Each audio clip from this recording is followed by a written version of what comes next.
What's going on, everybody? It is Kooky McGee here, back with another video once again, and it's time for another movie review video. Today, we're going to be talking about two movies that I've been wanting to talk about on this channel for quite some time. One of these I've been wanting to talk about for months, but never got around to doing it. Although, actually, the first one in particular, I honestly thought I already reviewed, but I didn't. And the other one I watched at one of my local theaters, believe it or not, in October. So, yeah, these are reviews that I've been dying to do for quite some time. I was actually initially going to review these two movies on Halloween, but then I did a poll on asking you guys whether I should review these two movies or Ginger Snaps 2 and 3 instead. So Ginger Snaps 2 and 3 won the poll, and I reviewed those movies on Halloween. So I had to put this review on hold for quite some time. And now we are finally going to talk about these two movies. So today we're going to talk about Cannibal Holocaust and Nekromantik. Two very, very, very controversial films from the 80s. Both of them are banned in several countries, although I do believe Cannibal Holocaust is banned in more countries than Nekromantik, as far as my knowledge goes. And I figured these two movies would make an interesting double feature review for this video. So, anyways, without further ado, let's talk about them. So we're going to start off with Cannibal Holocaust, because I actually watched this one first. This is an Italian film from 1980, directed by the late Ruggero Deodato. I watched this movie all the way back in April on Easter, believe it or not. I actually watched this one on Easter. I know, it's a really fucked up one to watch on Easter Sunday, but yeah, that was when I watched it. I mean, I know it's been many months since I watched it, but I remember it quite well, because this is the kind of film that will never leave you, like, once you watched it, because it is that fucked up. And it's not hard to see why it's banned in countries like Germany, Iceland, India, Philippines, Iran, Malaysia, New Zealand, Vietnam, and a couple of other countries. Although in the countries where it's been banned, it's been unbanned in some countries, as far as I know. I think it might be unbanned in Australia, I believe. I can't remember, but it's still banned in certain countries like Germany, Iceland, and the ones that I did list down already. And it should go without saying, this is definitely not a film for the faint of heart, especially if you're someone who loves animals, because there's animal cruelty in this film. Well, actually, 7 scenes in this film involving animal cruelty, including one scene where they kill they kill a tortoise. Like, it goes on for several minutes. Like, come on, I don't want to see that shit. Like, I don't want to see no animals getting killed off for real. Like, that's just fucking cruel. The story for this film is very simple. You got a crew of documentary filmmakers who go missing in South America, and you got this guy who is going through all the recovered footage from the documentary crew to figure out what happened to them. Are they alive or dead? And what he finds on the film is nothing more than just cruelty inflicted by a tribe of cannibals and the people in the documentary themselves. I don't want to give away too much, but that's basically what the story of the film is about in a nutshell. When this movie had its premiere in Milan, 10 days after its premiere, Ruggero Deodato was arrested on suspicion that the actors in this film were murdered in real life.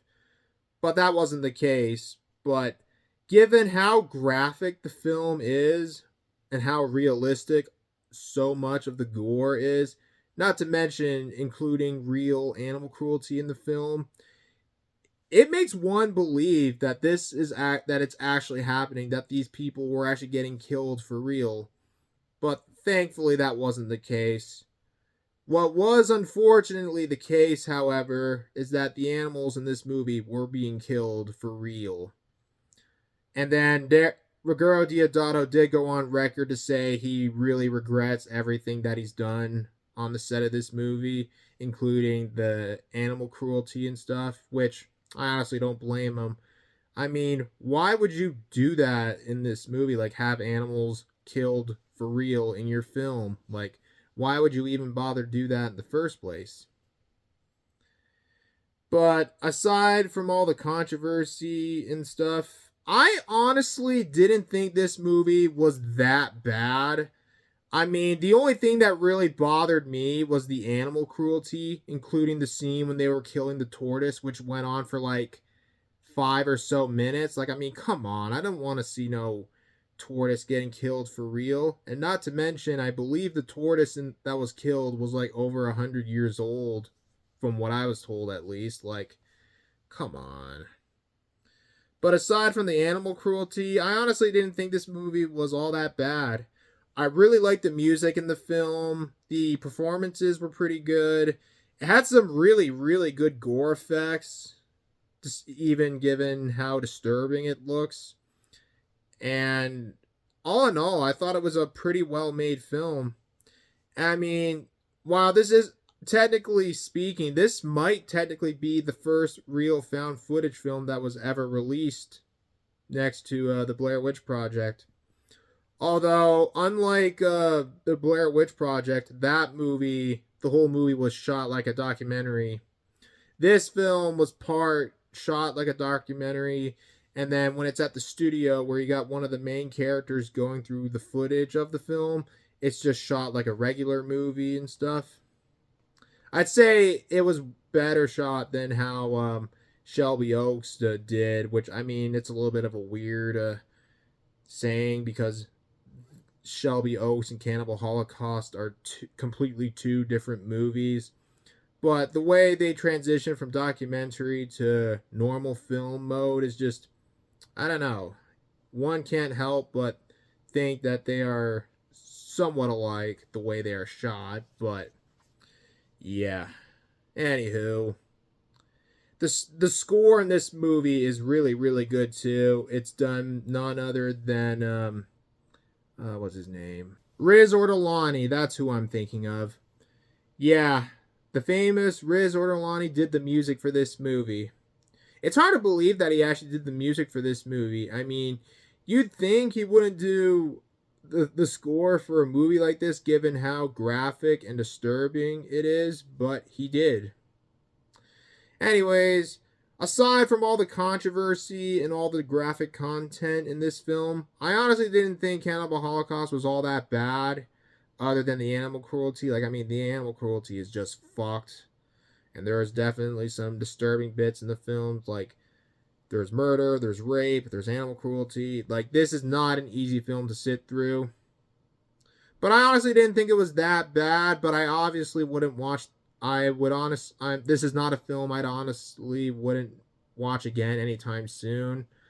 But it's one of the films that I've watched from start to finish that I can brag to people that I've watched.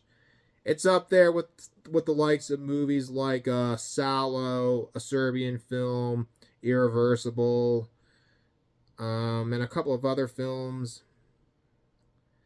But if you're curious about this film, then check it out, I guess. But be warned, there is actual animal cruelty in the film.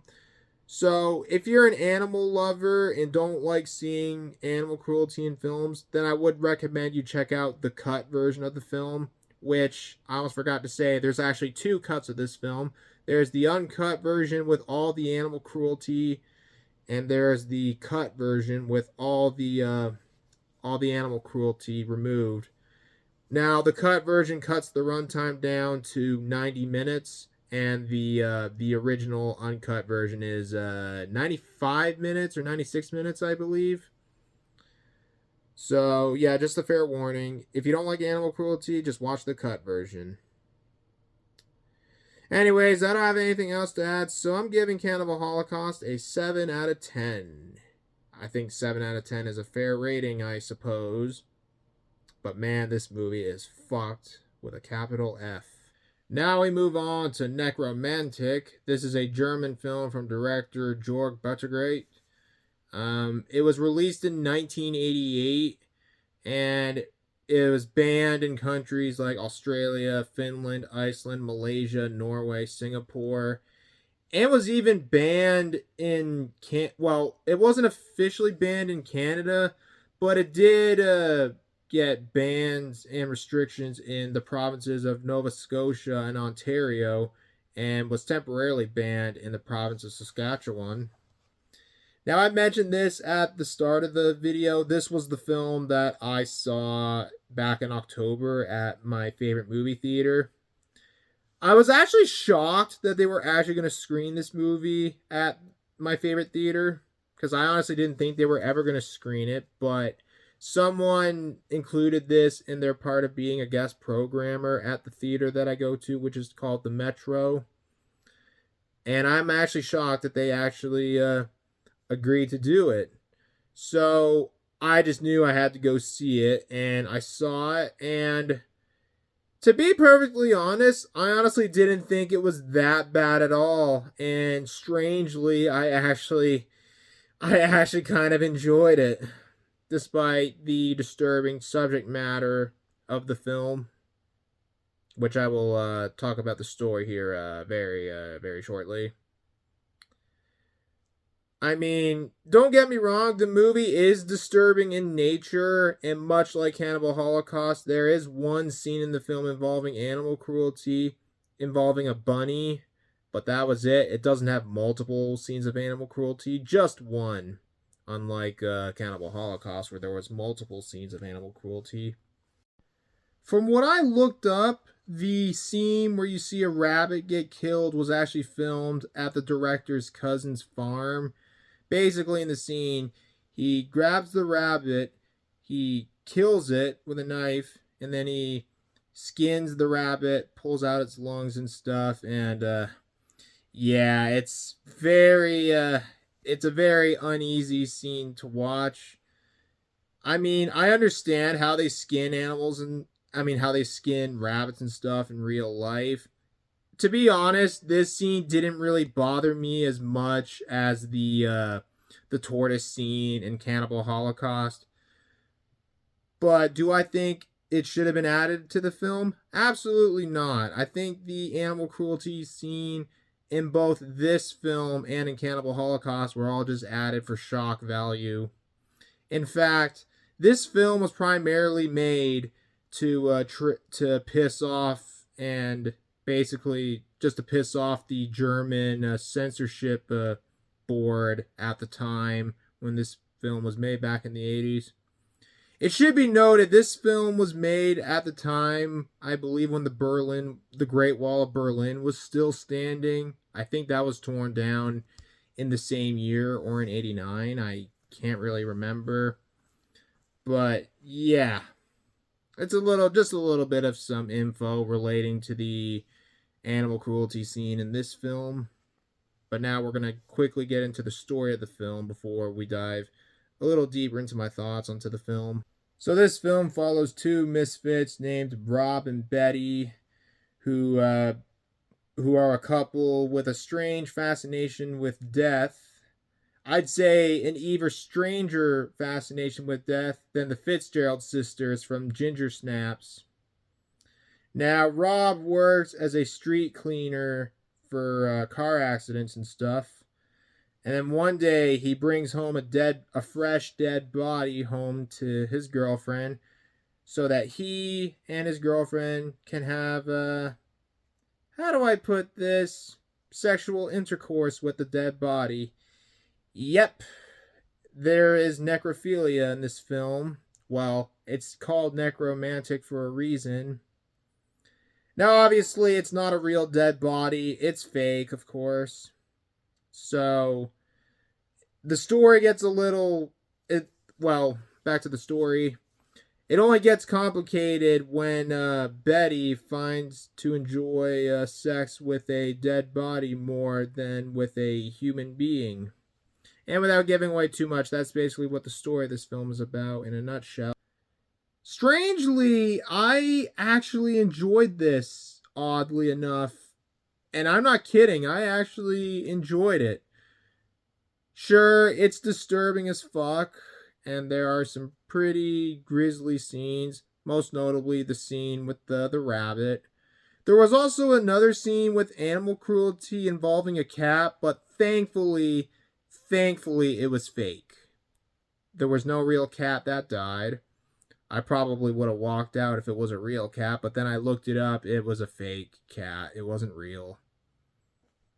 Funny you should say. My cat's right behind the camera, just chilling.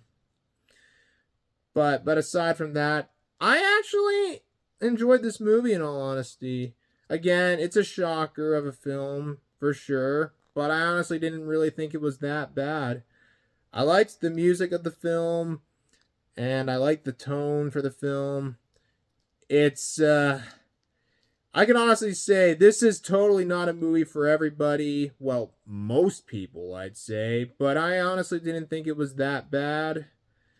It's not one I'd watch again anytime soon, but it's one that left a strange impression on me, but I don't know how to describe it exactly, but I enjoyed it.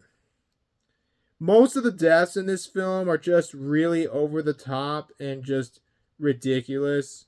But the gore effects look really, really good too, especially for the dead body that was used. I think they did a good job with making the dead body that our protagonist brings home to him and his girlfriend. It looks really, really cool. I actually couldn't help but laugh at a certain bit when they were doing it like they do on the Discovery Channel with a dead body. I don't know how, but something about it, I tried so hard to hold back my laughter, I couldn't help but just chuckle. It was just either that or I was just laughing uncomfortably. It was just, I don't know. This was totally a movie going experience I'll never forget. But once again, this movie is not for everybody. If you're curious about it, then knock yourself out.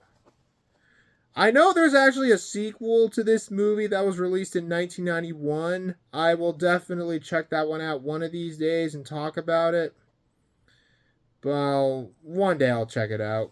Maybe I'll have to get it on Blu-ray or something to see it, because it's not playing at my theater that I went to when I saw it. But anyways, I don't have anything else to add, so I'm giving Nekromantik a 7 out of 10, I guess. Well, that's going to be the end of the video. I hope you guys enjoyed this video. If you enjoyed it, as always, feel free to leave a like, comment below, and if you're new to the channel, feel free to subscribe, and stay tuned for more videos that'll be coming out soon.